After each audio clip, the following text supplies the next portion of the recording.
Well, here we are on Friday, and let's take our Bibles to John chapter number 8, verse number 12 for our encouragement from God's Word. And let me just invite you to the Journey Baptist Church this weekend at 10:15 a.m. on Sunday. We're kicking off our second part of the book of John, and so there'll be a little bit of review, bringing everybody in, and then we're going to have a great time studying from the book of John, the life of Jesus from John's perspective. And it's very unique. It's very different than Matthew, Mark, and Luke. John is written later, and I think it's going to be a lot of fun for you. So come on out, 10:15 a.m. this Sunday morning. We're going to have a great time in God's Word. Now let's get back to John chapter number 8, just a chapter further than where we're going to be on Sunday.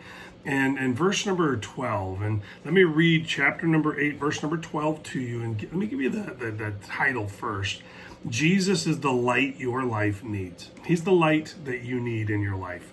It's going to bring light to your life. You are actually, without this light, you are in darkness, and you need this light. In fact, verse number 12 says this, and Jesus spake again unto them, saying, I am the light of the world. He that knoweth me shall not walk in darkness, but shall have the light of life. The light of life.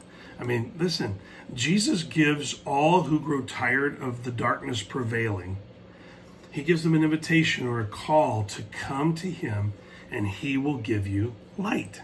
It has a provisional statement that I think most churches and most Bible teachers fail to teach. The Bible is filled with these contingent promises, these promises that come from a certain way of responding to the promise. And so it has a provisional statement that I think we need to know. And so the Bible doesn't teach us to call ourselves Christians. In fact, God never refers to believers as Christians. Real believers are referred to as followers. They're referred to as disciples. They're referred to as believers. And so they were never called Christians by God. They were called Christians by the Romans. Peter referred to the way of living that they lived, Christianity.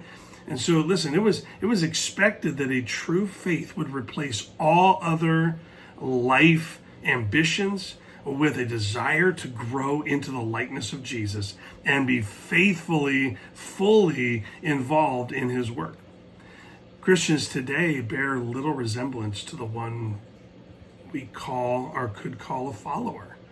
Listen, we don't bear a lot of resemblance to that.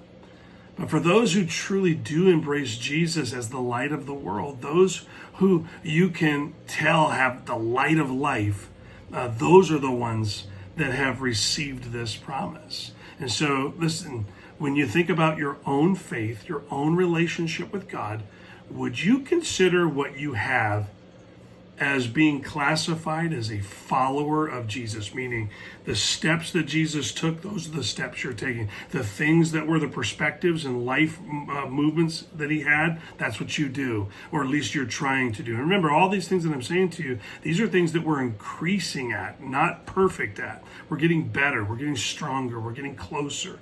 And so would you call yourself a genuine follower of God, meaning that you've found the path in his word and you are trying to align your life with the pattern that Jesus has set for living, not an antiseptic or a cleaned up version of worldliness that you feel like might be God approved. No, we're talking about really being a follower of Christ. Would you classify your closeness to God as a life that is a reflection of Jesus? Is it what Jesus would want? Is Jesus going, man, this person right here, they are really trying to give me what I want, what I'm worthy of, what I deserve. And so let that just kind of sink in as you start your weekend. What's your weekend all about? Is it about being a follower of Christ, or is it just living and then we're going to show up and visit Christ and then we're going to get back to living? Because those two things shouldn't be separate. Your life is Christ, according to the Apostle Paul. He says, my life is Christ. Whatever Christ wants, whatever Christ reflects, that's what I'm about.